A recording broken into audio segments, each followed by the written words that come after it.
మహిళలందరికీ నా యొక్క శుభాకాంక్షలు. మీకు అందరూ తెలిసిందే, ఈ మహిళా దినోత్సవం అనేది ఇంటర్నేషనల్ ఉమెన్స్ డే అనేది ప్రతి సంవత్సరం మార్చి 8వ తేదీ మనం ప్రపంచవ్యాప్తంగా జరుపుకునేది. ప్రతిసారి ఒక థీమ్ను బేస్ చేసుకుని ముందుకు పోతాం. ఈ సంవత్సరం అయితే గివ్ టు గెయిన్ అనే థీమ్ మీద ఈరోజు ఈ సంవత్సరం మహిళా దినోత్సవాన్ని ముందుకు తీసుకోవాలనే ఉద్దేశంతో ఇంటర్నేషనల్గా జరుపుకుంటున్నాం.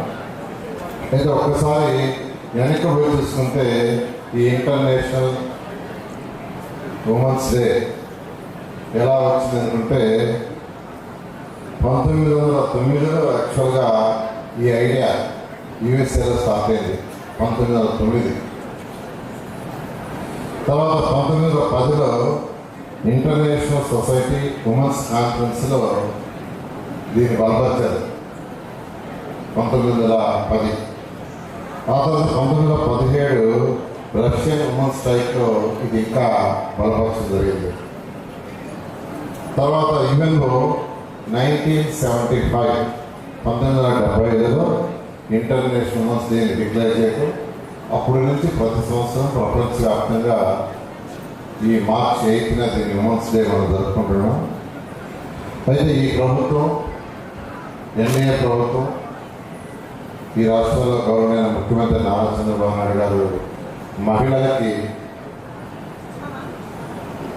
అనేక విషయాలు వాళ్ళు ముందుకు పోవాలి, మహిళలు ముందుకు పోతేనే ఈ సమాజం ముందుకు పోతుంది, ఈ రాష్ట్రం బాగుపడుతుంది, ఈ దేశం బాగుపడుతుందని అనేక కార్యక్రమాలు చేసుకుంటూ ముందుకు వస్తున్నారు.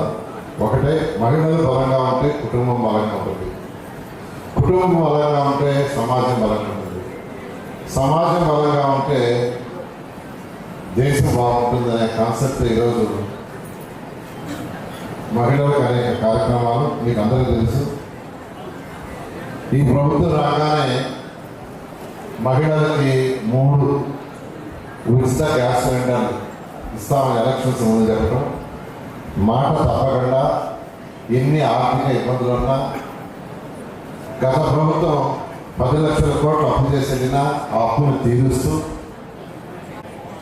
ఉచిత బస్సు ప్రయాణం, మహిళలకి ఉచిత బస్సు ప్రయాణం కల్పిస్తాం అని చెప్పడం, మాట తప్పకుండా దాన్ని ఇంప్లిమెంట్ చేయడం కానీ, అదేవిధంగా తల్లికి వందనం కింద ఎంతమంది పిల్లలుంటే అంతమంది గత ప్రభుత్వం ఇంటికి ఒకరిని ఇచ్చింది. కానీ ఎలక్షన్స్ ముందు ముఖ్యమంత్రి గారు మాట చెప్పారు, ఒక పిల్లవాడికి ఇచ్చి ఒక పిల్లవాడు ఇవ్వకుంటే డిఫరెన్స్ వస్తుంది, అది ఉండకూడదు, అందరూ సమానంగా ఉండాలి అనే ఉద్దేశంతో ఎంతమంది పిల్లలు ఉంటే అంతమందికి ఇవ్వాలనే ఉద్దేశంతో తల్లికి వందనం అనే కార్యక్రమాన్ని తీసుకొచ్చి ఈరోజు దాదాపు 10,000 కోట్ల రూపాయలు ఒకే రోజు 67 లక్షల మంది చేశారు ఒకే రోజు. అదేవిధంగా ప్రతి ఇంటిలో ఒక మహిళ పారిశ్రామికవేత్త కావాలనే ఉద్దేశంతో ఈరోజు ఎంఎస్ఎంఈని డెవలప్ చేయడం, అదేవిధంగా తృప్తి క్యాంటీన్స్ కానీ, స్మార్ట్ సిటీ నెల్లూరులో అయితే స్మార్ట్ సిటీ బ్రహ్మాండంగా డెవలప్ చేశాం. అదేవిధంగా అనేక కాన్స్టిట్యూన్సీలో కూడా దాన్ని డెవలప్ చేయడానికి ఆదేశించాం. అదేవిధంగా స్మార్ట్ బజార్లు,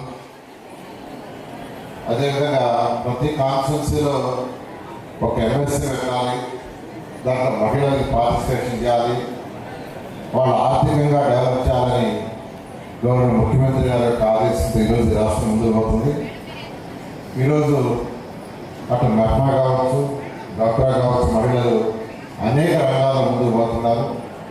వాళ్ళు చేసే వస్తువులు ఈరోజు ఆన్లైన్ అవుతున్నారు. తయారు చేసే వస్తువులు గౌరవ ముఖ్యమంత్రి గారైతే టెక్నాలజీని ఉపయోగించాలి, టెక్నాలజీ ద్వారా వారి ఆర్థిక స్థితి పెరగాలి. ఈరోజు అనేక సార్లు మాకు మంత్రులకు కావచ్చు, అధికారులకు కావచ్చు ఈరోజు ఆదేశిస్తూ ముందుకు తీసుకుపోతున్నారు. గతంలో భరత్ గారిని డిస్కస్ చేయడం జరిగింది.